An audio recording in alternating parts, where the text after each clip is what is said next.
Aleluia, glória a Deus. Igreja, paz do Senhor. Amém. Abra sua Bíblia aí no livro de Gálatas. Vamos fazer a leitura do capítulo 5 de Gálatas. Aleluia. Glórias ao seu nome, Senhor. Glórias ao seu nome. Amém.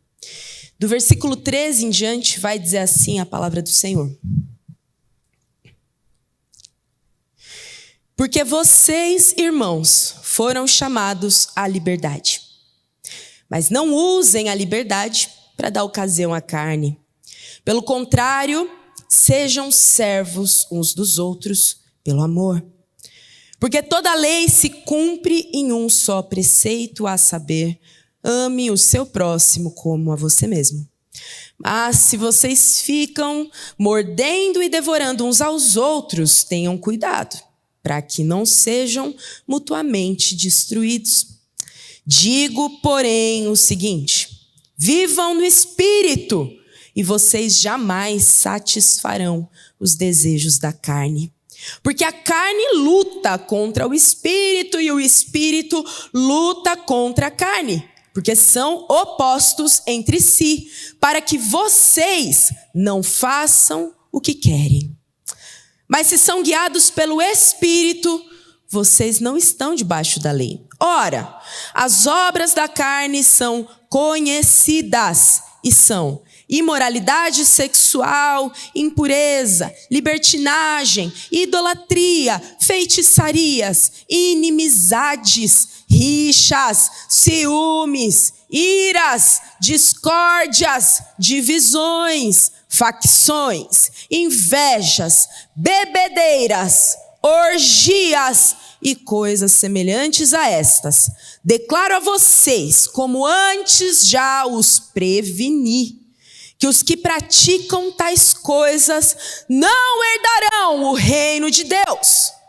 Mas o fruto do Espírito é amor, alegria, paz, longanimidade, benignidade, bondade, fidelidade, mansidão, domínio próprio. Contra estas coisas não há lei.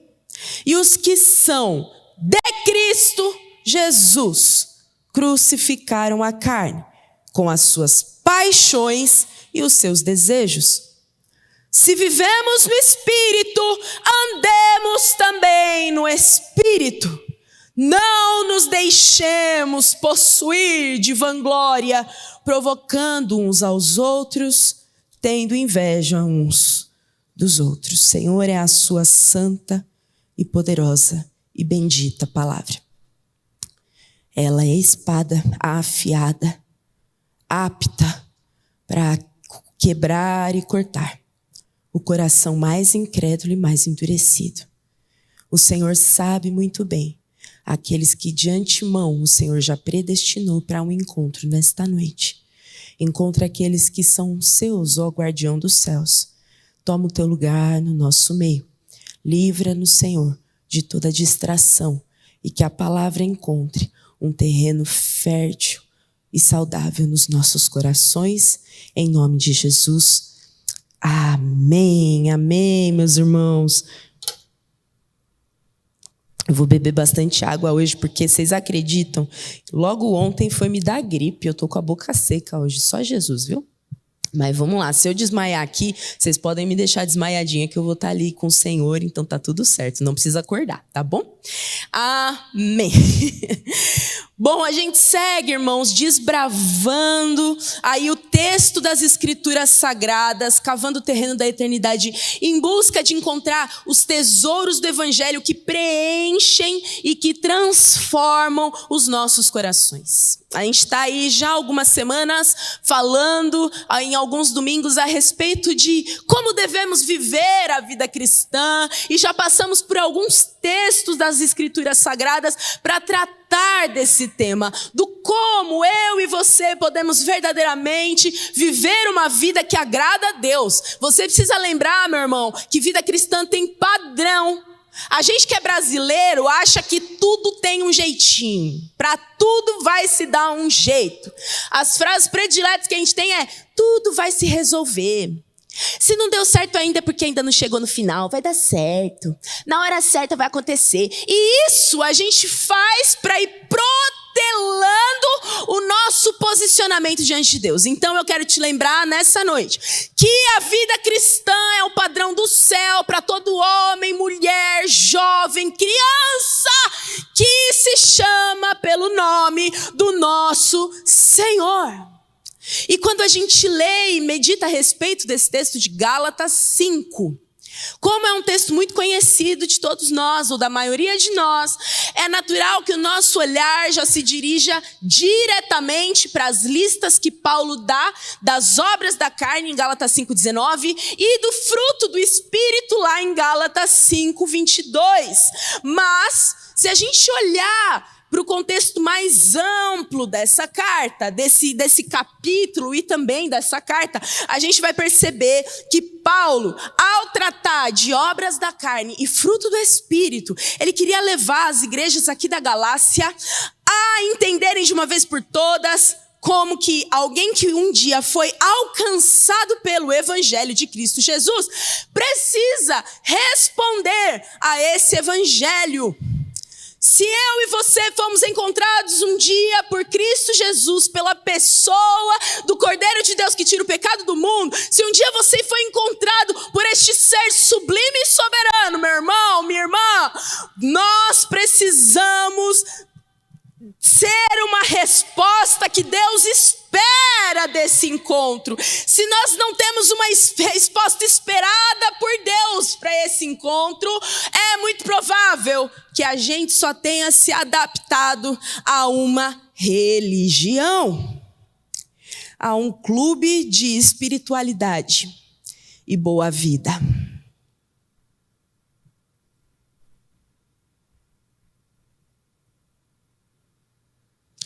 Mas vamos entender um pouquinho do contexto dessa carta. Paulo, ele conheceu os crentes ali do sul da Galácia na sua primeira viagem missionária. Barnabé, ele tinha sido... Vocês lembram de Barnabé? Daquela música que a gente não pode cantar, né? Aquela lá. Barnabé. Ele foi separado pela igreja em Jerusalém para ir até a Galácia, para ajudar no discipulado desses crentes gentios que estavam se convertendo nessa região. E Barnabé vai chamar Paulo para ir junto. Barnabé chega em Paulo estava ali no início do seu processo de ministério e fala: Paulo, bora comigo lá para a Galácia para ajudar nesse discipulado. E essa história, irmãos, é muito interessante porque é uma história de reviravolta. Sabe aqueles filmes de reviravolta? Essa é uma história de reviravolta. Por quê? Vamos lá. Vocês lembram quando o Espírito de Deus foi derramado lá em Atos? Que estava ali reunido para o dia de Pentecoste, gente de tudo que é lugar, judeus de todas as regiões, e ali naquele ambiente o Espírito é derramado, e os 120 que estavam reunidos em oração, eles passam a falar na língua daqueles povos judeus de outras regiões. Vocês lembram disso? E aí aqueles homens que são cheios do Espírito, dali nasce a primeira igreja, a igreja de judeus ali no coração de Jerusalém. E os obreiros dessa igreja estavam tão cheios do Espírito que eles começaram a incomodar um povo. Daí vocês lembram de Estevão? Estevão vem com um discurso lá que é tão bom, tão eficaz, que ele acaba apedrejado. Por quem? Pelo Saulo. Este Saulo pede cartas aos principais sacerdotes para que ele pudesse começar a perseguir esses judeus da seita do caminho. Quem são esses que estão falando em nome de Deus? Ele começa a perseguir esse povo por tudo que é lugar. Vocês lembram disso? Estão comigo? Até que ele chega ali em Damasco e no caminho para Damasco ele cai por terra porque é encontrado pelo soberano Deus. Irmãos, alguns desses judeus que foram espalhados por conta da perseguição acabam chegando aí na região da Galácia. E eles tinham o costume de falar de judeu para judeu. Evitavam falar para os gentios. Mas esses judeus que a gente não conhece o nome, mas Deus conhece, esses judeus cristãos, acabam falando do evangelho para alguns gentios do sul da Galácia. E ali surge uma igreja de gentios. Uma das primeiras igrejas de gentios. E aí, quem que Deus manda para lá para discipular esse povo? O Saulo, que agora é mais conhecido pelo seu nome latino, Paulo. É enviado junto com Barnabé para ajudar no discipulado e na fundamentação dessas igrejas. Isso é tão interessante, irmãos, porque é justamente nesse ponto da história. Essa igreja aqui, que Paulo agora está exortando de uma maneira tão dura, foi uma das igrejas em que pela primeira vez os seguidores do caminho foram chamados cristãos. E isso a gente encontra lá em Atos. Mais precisamente na igreja de Antioquia.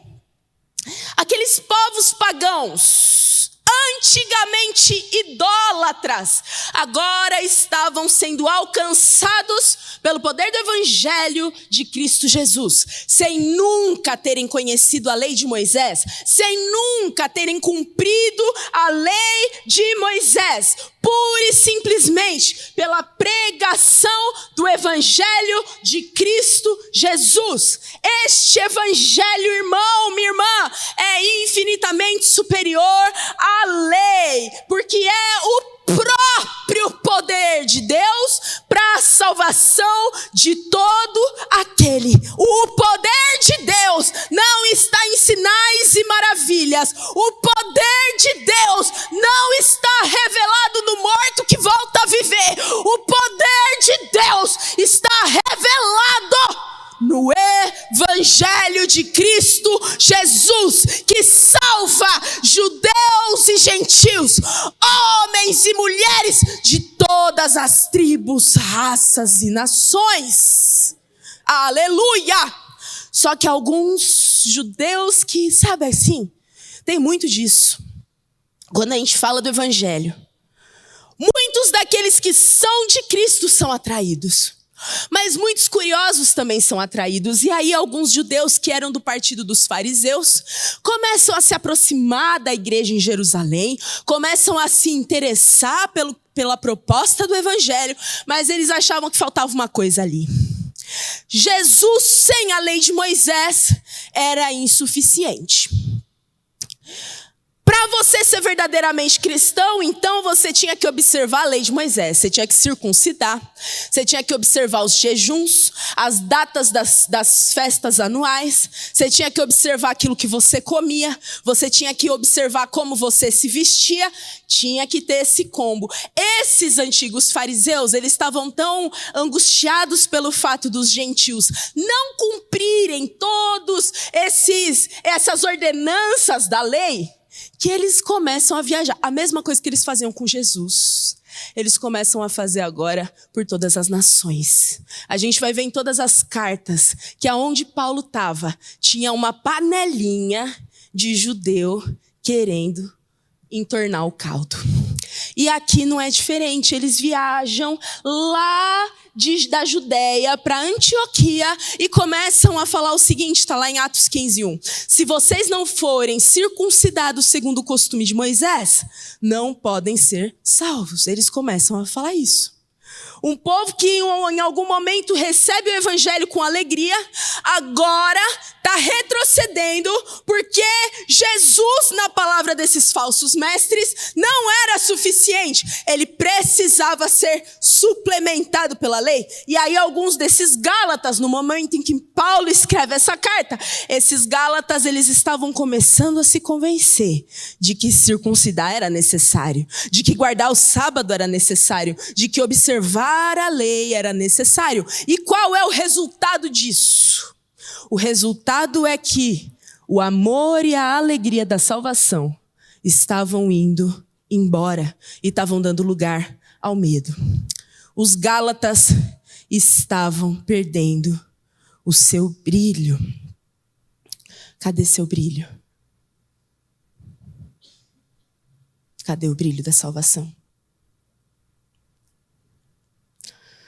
Então, ao longo de toda essa carta, Paulo, como um pastor tão piedoso, mas também um homem indignado, eu fico imaginando que se tivesse a chance deles terem assim um áudio no lugar de uma pena para escrever, Paulo estava gritando: eu não acredito que vocês, depois de terem vivido tudo isso, estão retrocedendo. Ia ter que fazer assim, ó, com o celular para aguentar o grito de Paulo. Paulo estava indignado aqui. Por quê? Porque eles estavam colocando a lei de Deus em um lugar onde ela não cabia. Ele vai falar assim em Gálatas 3,19, que a lei, ela foi acrescentada por causa das transgressões, até que viesse o descendente, Jesus, a quem foi feita a promessa. Eles que tinham sido alcançados pela fé, a fé que é anterior à lei, a fé que veio antes da lei, porque já existia com Abraão, quando ainda não havia lei. Eles, tendo sido alcançados por algo muito maior, que era a fé, agora estavam se reduzindo a se preocupar com ritos, com festas, com datas, com coisas passageiras que só serviram para apontar para o Cristo. Eles estavam retrocedendo. E Paulo, então, deixa claro que a lei tem o seu lugar estabelecido. Mas, versículo 13 de Gálatas 5 vai dizer que vocês, irmãos, foram chamados à liberdade. Mas, Paulo adverte, não usem a liberdade para dar ocasião à carne. Existem aqueles que acham que viver no tempo da graça anula o cumprimento da lei. Eles não entendem que é necessário sim cumprir a lei, mas não por causa do medo. Nós não cumprimos a lei, nós não nos submetemos aos mandamentos eternos por medo. Nós nos submetemos aos mandamentos eternos como uma celebração do amor que encontramos por Deus através de Cristo Jesus.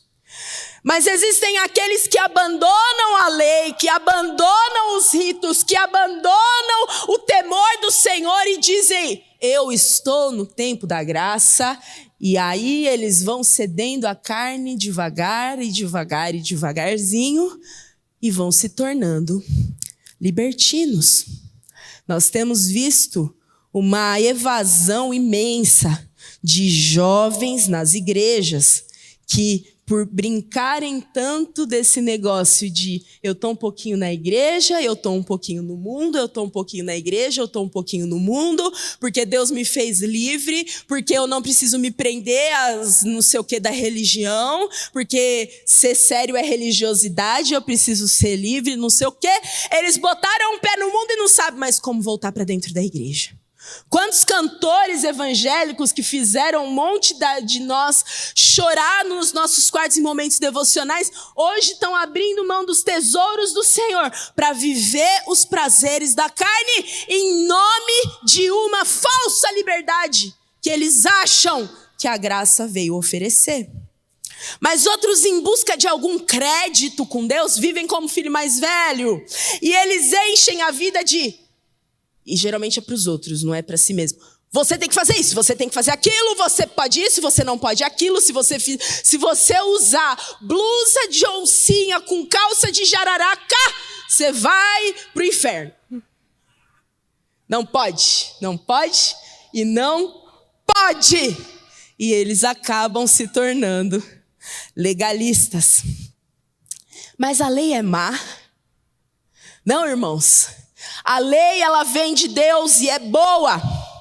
A lei é boa porque somente por meio da lei a gente é capaz de enxergar o tamanho da sujeira e da impureza do nosso coração. Sem os nãos da lei, a gente jamais saberia a dimensão do mal que habita dentro de nós. O que acontece acontece quando você fala um não para uma dessas criancinhas inocentes que agora acabaram de sair daqui correndo, coisa mais linda? O que acontece quando você fala não para elas? Se elas tivessem tamanho, né, Rafinha? O que acontece quando você recebe um não, filha? Você fica feliz? Não, né? Não fica. Mas e vocês, jovens, adolescentes e adultos? O que acontece quando você recebe um não? Você ama, né, Camille? Sei. Você fica feliz quando alguém fala assim, não pode fazer isso. É um calor que vem por dentro e naturalmente você faz assim, só porque disse não, agora eu vou fazer.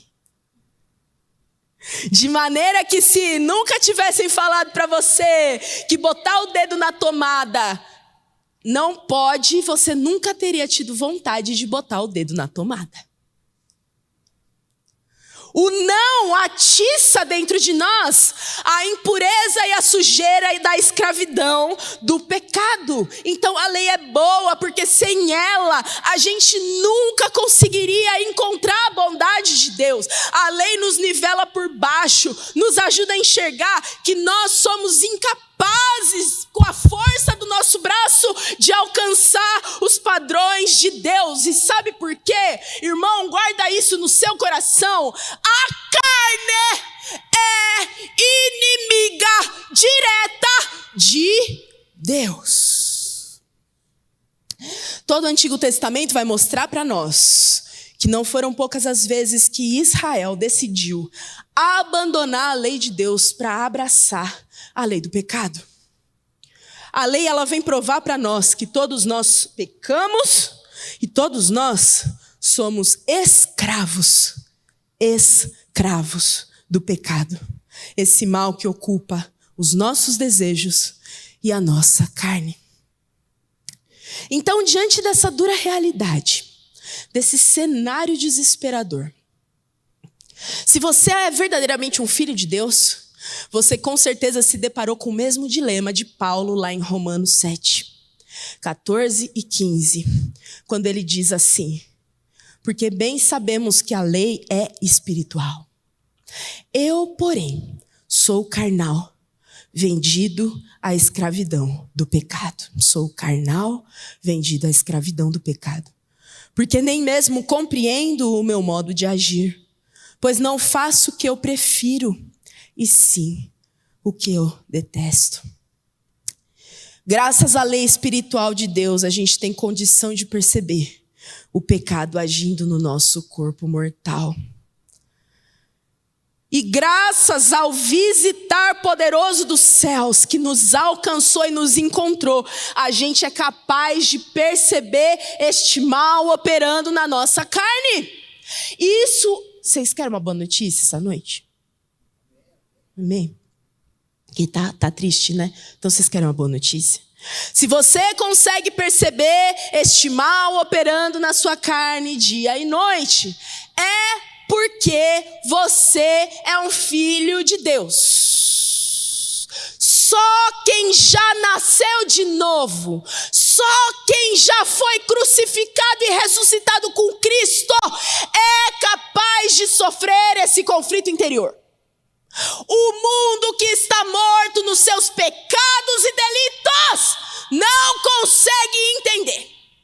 Por isso que se você vira para uma pessoa que está lá no auge da festa, fazendo tudo o que ele deseja com o corpo dele, com o corpo dos outros, se você vira para ele e falar isso é pecado, esse cara vai virar para você e falar: ixi, sai fora com esse papo, meu, você está viajando, não tem nada de pecado, é relativo, é a minha verdade, é o que eu acredito, é o que me faz bem. Ele não consegue perceber, porque morto não consegue perceber e muito menos lutar contra a sua condição de morte. A lei mostra para todos nós, sem exceção, que nós morremos naquele jardim e que nós precisávamos de socorro. Por isso a nossa esperança se volta para Cristo. Lá em Efésios 2, versículo 1 vai dizer assim: Ele lhes deu vida. Ele quem? Cristo.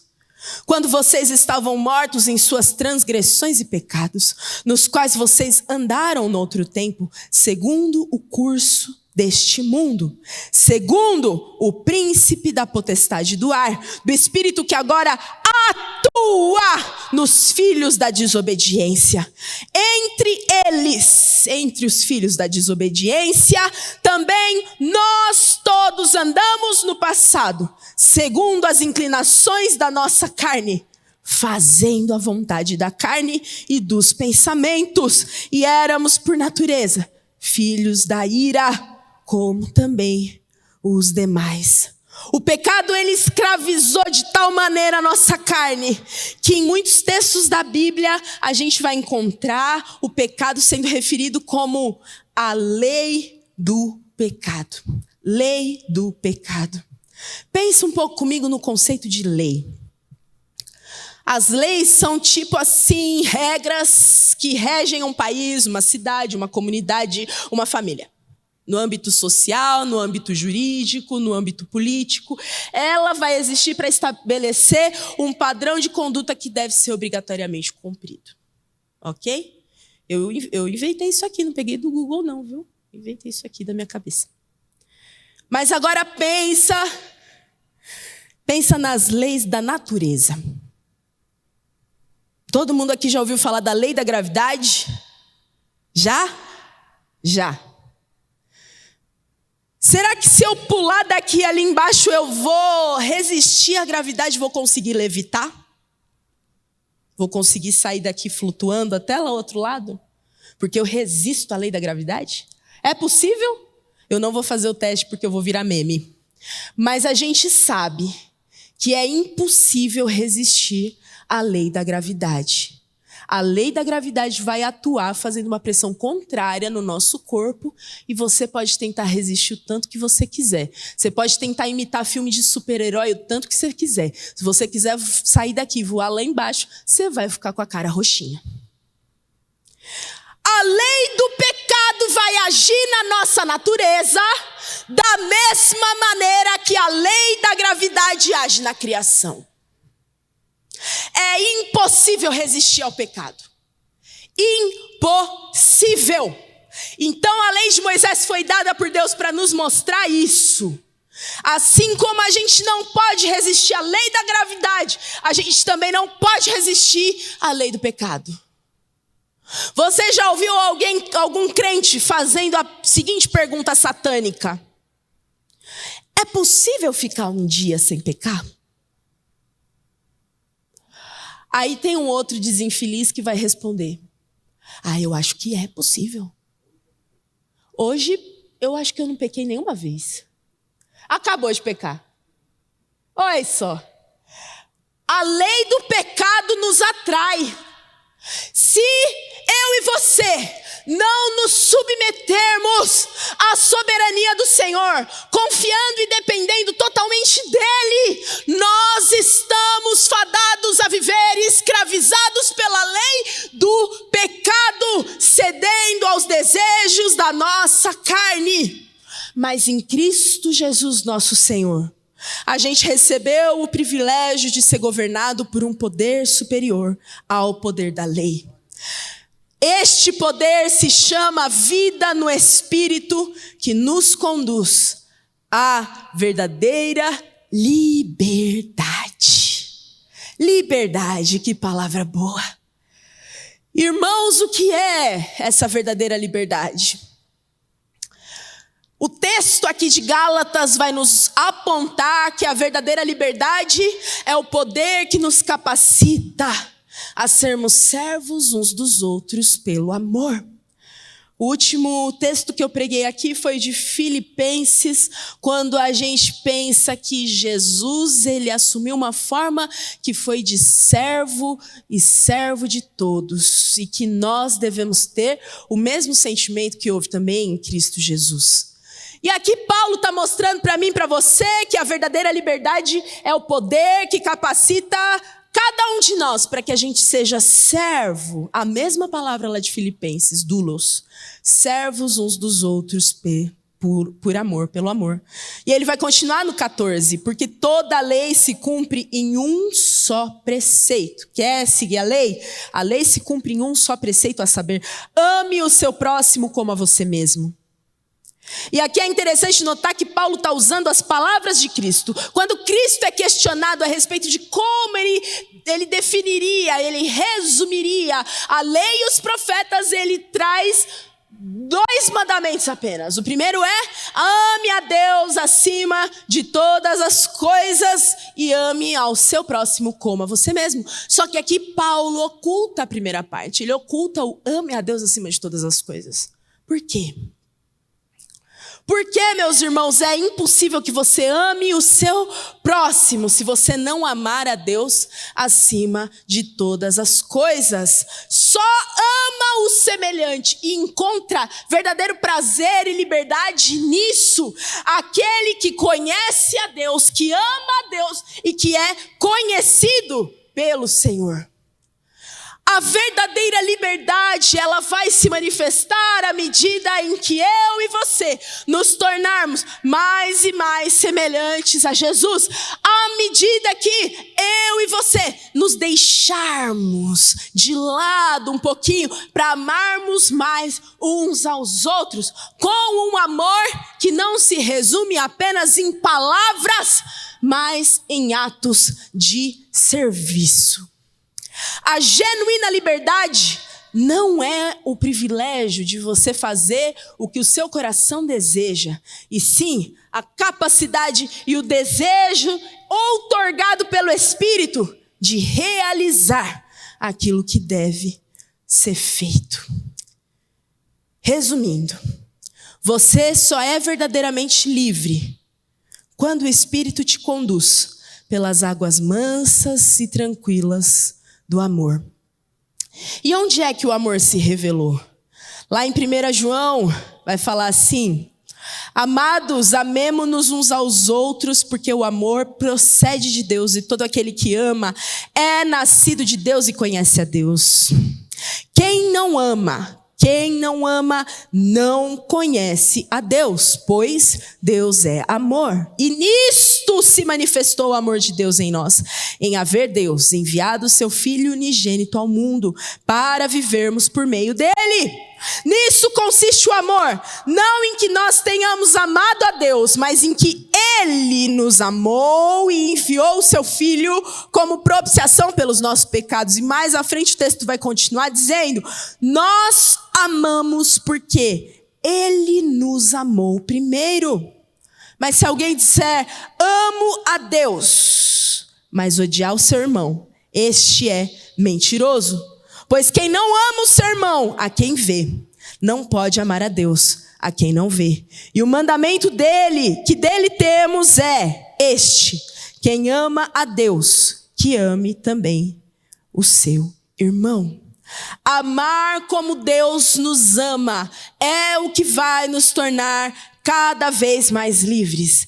E em manifestar este amor uns pelos outros, a gente vai saber que é guiado pelo Espírito, porque ninguém consegue amar nessa dimensão de amor se não for concedido pelo Espírito de Deus. Mas como é que nós definimos liberdade?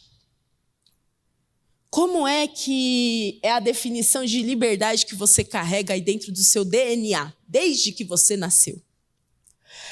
Alguém já deve ter assistido aquele filme Curtindo a Vida Doidado. Ai, que filme sem graça. Mas é um clássico, né?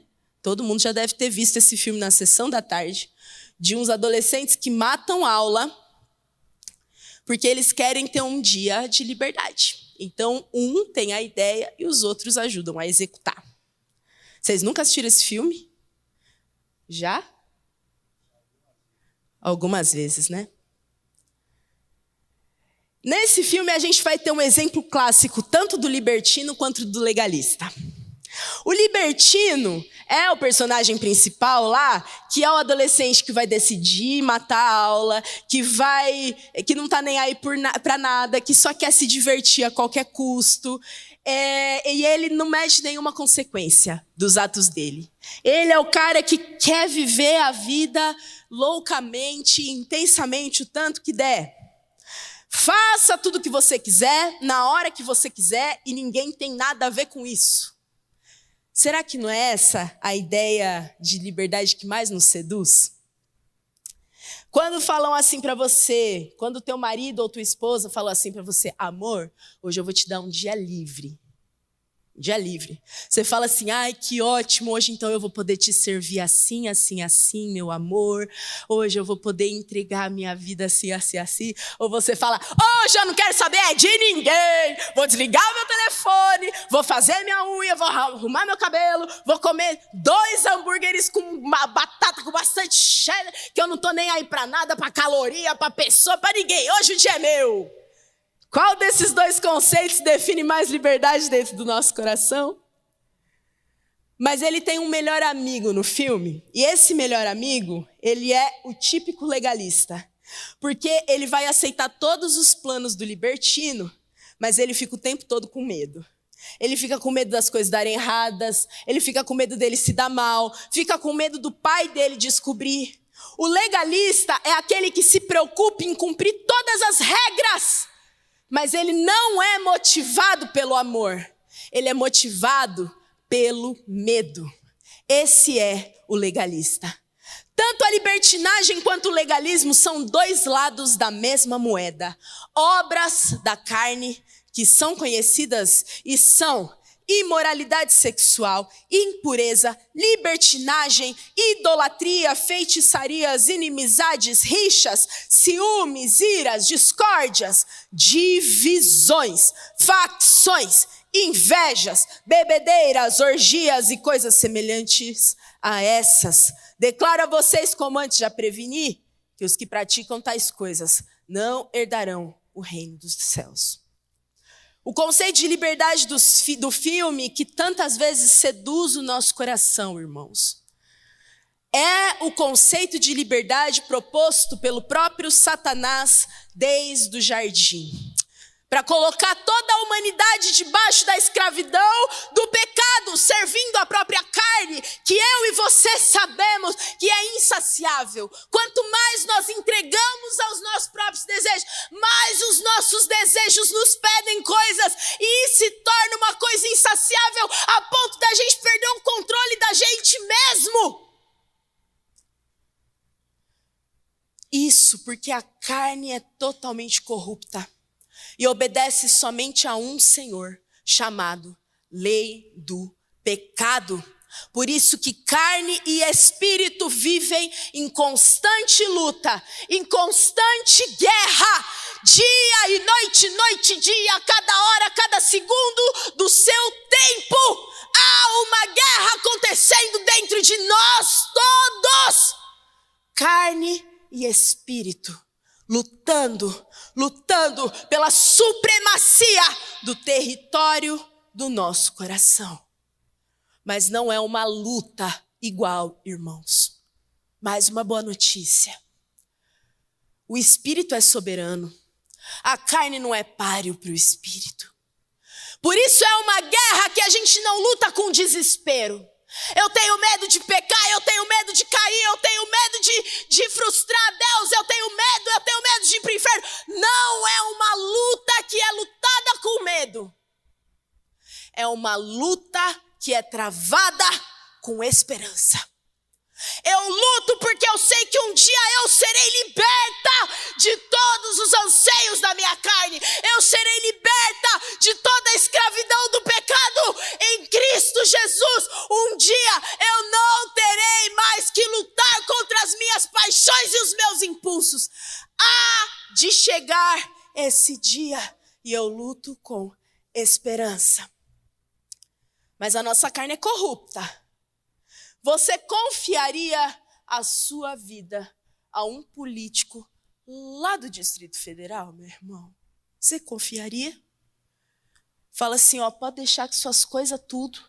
eu vou cuidar agora. Fica tranquilo, viu? Eu vou dar um jeitinho para você. Confia, fica tranquilo. Você confiaria em um corrupto? Então por que você confia tanto em você mesmo? O texto de Gálatas vai dizer também lá no versículo 24, que aqueles que são de Cristo crucificaram a carne com as suas paixões e os seus desejos.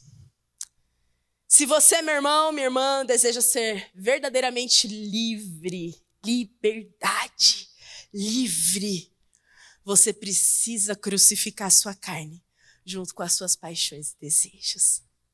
Se a gente quer desfrutar da verdadeira liberdade, a gente precisa fazer sofrer as nossas paixões e desejos. Já pensou em fazer sofrer as suas paixões e os seus desejos? Olha só, a crucificação com que Jesus morreu era uma morte extremamente vergonhosa. E a gente tem falado bastante a respeito desse conceito aqui. Era a morte mais vergonhosa de todas e era separada apenas para os piores tipos de pessoas. Era também o pior tipo de morte por ser a mais dolorosa. Eu quero te convidar a começar a falar não para a sua carne. Quando é para você brigar, você vai ficar manso. Quando você quer falar umas verdades, você vai ter palavras de amor, de sabedoria. Quando você está com aquele impulso de comer, enfiar o pé na jaca e acabar com a sua dieta, você vai pegar o seu pratinho de arroz, feijão e bife e falar: Senhor, eu te glorifico, porque mesmo comendo e bebendo, tudo é para a glória do Senhor. Você vai ver que a sua carne vai começar a pular na frigideira, irmão. Vai doer. Mas tem mais. A crucificação era, além de dolorosa, uma morte demorada. O nosso Jesus morreu rápido naquela cruz, mas haviam histórias e relatos de pessoas que passavam dias antes de definitivamente encontrarem a morte por crucificação. Era angustiante a esse ponto. E a vida crucificada em Cristo Jesus vai ser angustiante do mesmo jeito. Olha só que coisa boa. Você está sofrendo contra os seus impulsos? Continue aí nessa cruz crucificado. E por fim, a morte por crucificação era uma morte definitiva. Porque uma vez crucificado, era uma questão de tempo que você morresse. Rafinha, vem fazer um som para nós, por favor, meu irmão. Aqueles que estão em Cristo crucificaram a sua carne junto com as suas paixões e desejos. Nisso está a verdadeira liberdade.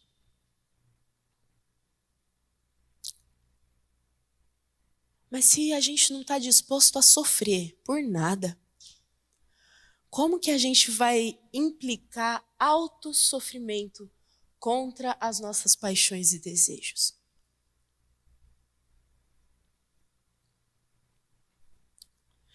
Talvez, irmão, assim como aconteça comigo, a sua carne também esteja apresentando alguns sinais bem indesejáveis da velha natureza, do velho eu. Difícil, né, irmãos? Que luta. Mas eu quero te lembrar nessa noite que só existem 2 caminhos diante de nós. O caminho da liberdade e o caminho da escravidão. 2 caminhos, o caminho da liberdade e o caminho da escravidão. E nós aqui nessa noite estamos todos reunidos e aparentemente somos todos filhos de Deus. Aparentemente, todos nós já nascemos de novo. Por que eu digo aparentemente? Porque nós não conseguimos discernir corações. Então a gente acredita que se você chegou aqui até este lugar, é muito provável que um dia você tenha tido um encontro com a pessoa de Jesus e não somente com uma religião. Por a gente está tudo reunido aqui, irmão, por enquanto a gente está aqui se deleitando com a palavra de Deus, tudo reunido, mas haverá um momento em que joio e trigo serão separados. Cresce tudo junto, mas em algum momento haverá separação dessa colheita. E o joio, ao ser debulhado, ao ser amassado, ao ser esmagado, ele apresenta só palha que é lançada no fogo. O joio não tem nada para oferecer para ninguém. O joio, ele cresce sugando os nutrientes da terra, mas quando ele é debulhado, ele não apresenta nada. O trigo, por sua vez, ao ser debulhado, ele revela os seus frutos. O trigo, ao ser debulhado, ele revela alimento que sacia, que traz alegria, que produz abundância, que produz vida.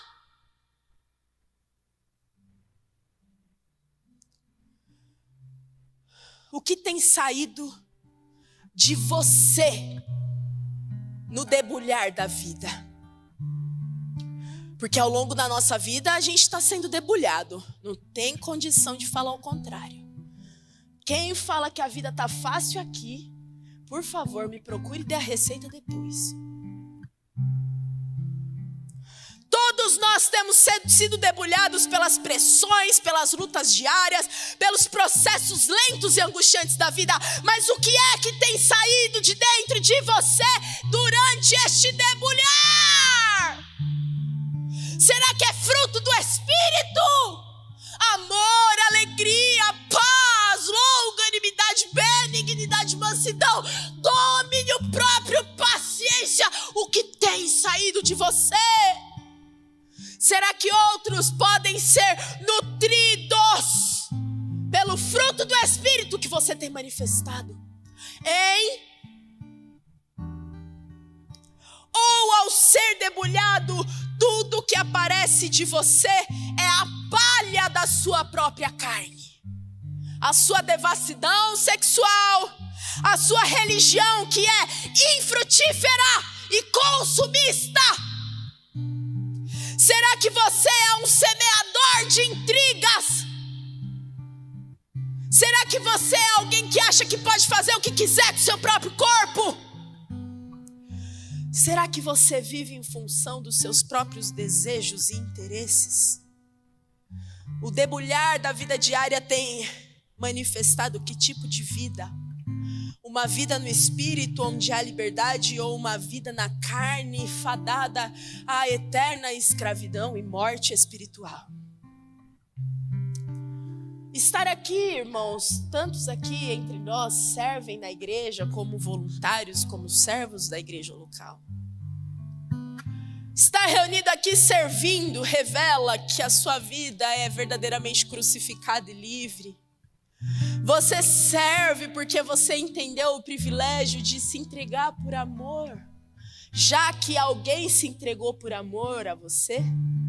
Ou você serve como legalista que tem que cumprir uma série de ritos para obter algum tipo de benefício? Ou para fugir de algum tipo de ira? Qual é o seu coração quando você coloca o seu nome lá na escala? A vida de alguém verdadeiramente liberto? Ou a vida de alguém ainda escravizado? Para finalizar, meus irmãos, eu queria compartilhar com vocês 5 exercícios diários que podem nos ajudar a manter um viver ativo de vida no Espírito. Isso eu tirei de um livro que tem dilacerado o meu coração, que se chama O Mal que Habita em Mim. O autor é o Chris Lundgaard. E ele fala o seguinte: exercício número 1. Medite sobre a cruz para ver a podridão do seu pecado e a plenitude do amor de Cristo. Exercício número 2. Mantenha-se sempre atento a respeito do engano do pecado. O pecado, ele é astuto e adota 1000 faces. E ele vai fazer de tudo para conquistar o teu coração. Exercício número 3. Encha o seu coração de uma profunda afeição pelas coisas celestiais. Um desejo de se deleitar continuamente nas coisas do céu. Exercício número 4. Renove o seu primeiro amor por Jesus.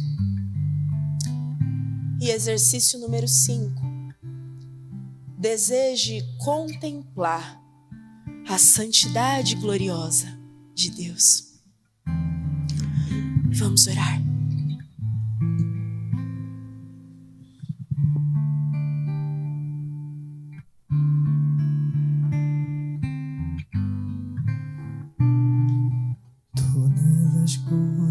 Cooperam para o bem daqueles que amam a Ti, Espírito Santo. Vem orar.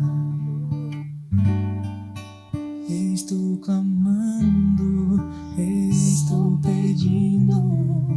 Só Deus sabe a dor que estou sentindo. Meu coração está ferido, mas o meu clamor está subindo. Espírito Santo, ore por mim. Leve pra Deus tudo aquilo que eu preciso. Espírito Santo, use as palavras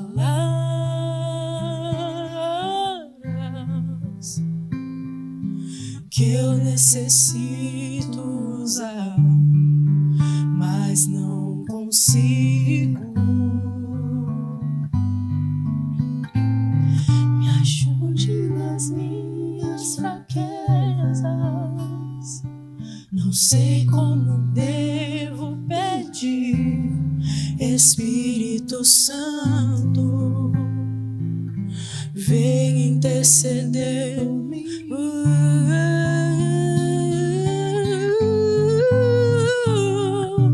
Todas as coisas cooperam para o bem daqueles que amam a Ti, Espírito Santo. Vem orar por mim. Estou clamando, estou pedindo. Só Deus sabe a dor que estou sentindo. Meu coração está ferido, mas o meu clamor está subindo. Estou clamando, estou pedindo. Só Deus sabe a dor que estou sentindo. Meu coração está ferido, mas o meu clamor está subindo. Senhor, a Tua palavra diz que foi para a liberdade, Senhor, que Cristo Jesus nos libertou.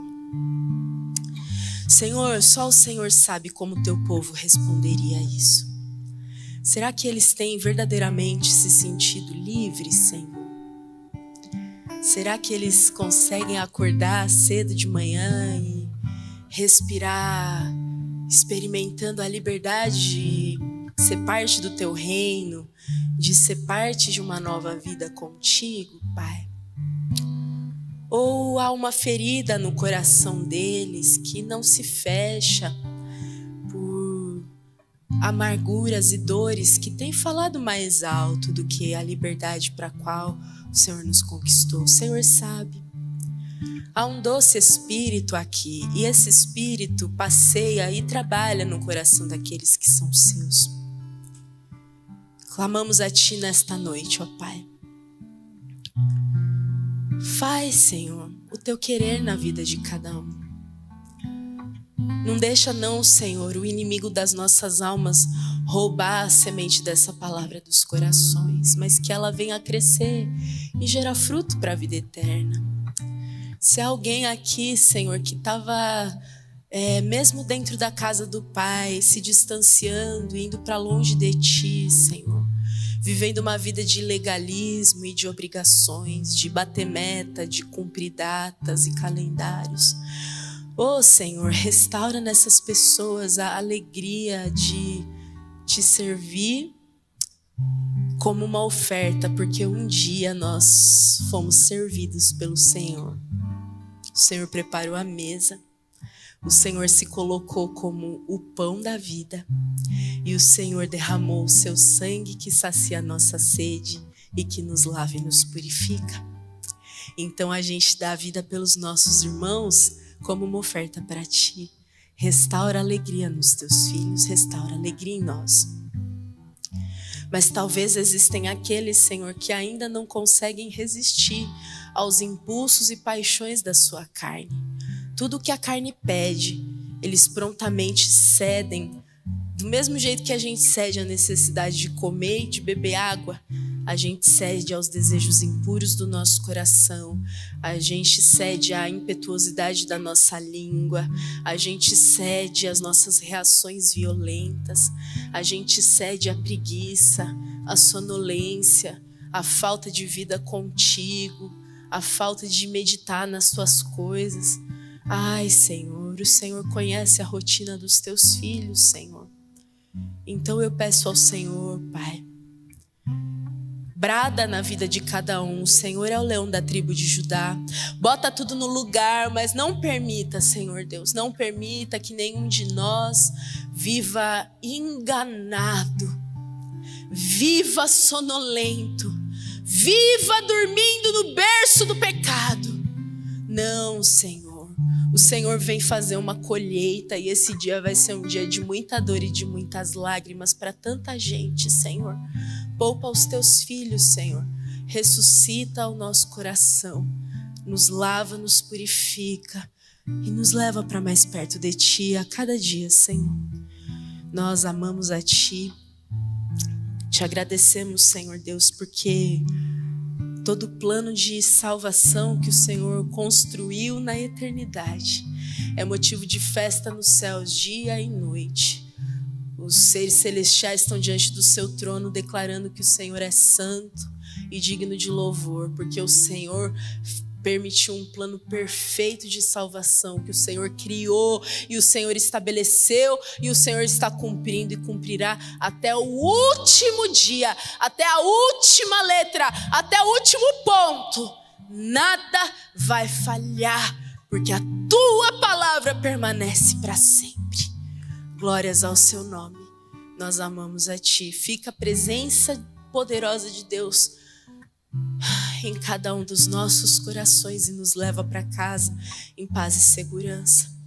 Oramos, Senhor, declarando que o amor do nosso Deus e do nosso Pai, que a graça de Jesus Cristo, nosso Senhor, e as eternas consolações do Espírito Santo de Deus, esse Espírito Santo que intercede por nós com gemidos inexprimíveis, que essa beleza da graça, do amor e da comunhão nos acompanhem ao longo de todos os nossos dias, Senhor Deus. E nós possamos testemunhar da Tua companhia conosco. Em nome de Cristo Jesus, nosso Senhor, oramos e entregamos tudo a Ti. Amém e amém. Glórias sejam dadas ao Senhor. Obrigada pela Tua palavra, Senhor, pela Tua companhia, pela Tua beleza, em nome de Jesus. Amém.